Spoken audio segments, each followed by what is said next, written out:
голос, урывок с твора «Савось распутник».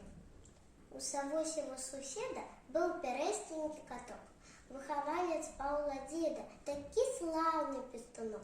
Нос чарнявы, хвост бялявы, задзірастенькі, кіпсік-шчэпчык загарабасты. Лапкі да рапкі нашастовыя, а шарсціначкі шаўковыя, губкі-зубкі адмысловыя, вусы-русы патырчастыя, тая спінка, як надзінка, выгінастая. Вушкі-слушкі не мыляюцца, вочкі ў ночку запаляюцца. Но такі каток хорошы, як драпянка за 3 грошы. Хадзіў коцік пад масток, лавіў рыбку за хвасток. Потым дзеду ён на печы казкі-байкі варкаваў.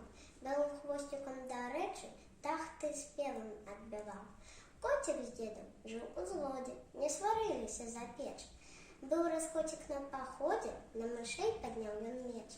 Шоў каток з паходу, разагнаўшы мышак, і сеў на калоду пад страху зайцішак. Грэе сабе спінку, мордачку і лапкі. Зірк Савось з будынку выскачыў без шапкі. За Савосем ручка, кусі, катацючка. Коцік бедны ўвесь жахнуўся, да на шчасце быў тут плот, а пры плоце дуб. І кот толькі фыркнуў, мільгануўся і на дубе апынуўся. Сеў каток на дубок, кажа забіякам: «Эх, Савось, шалапай, ты мяне не чапай і не цкуй сабакам».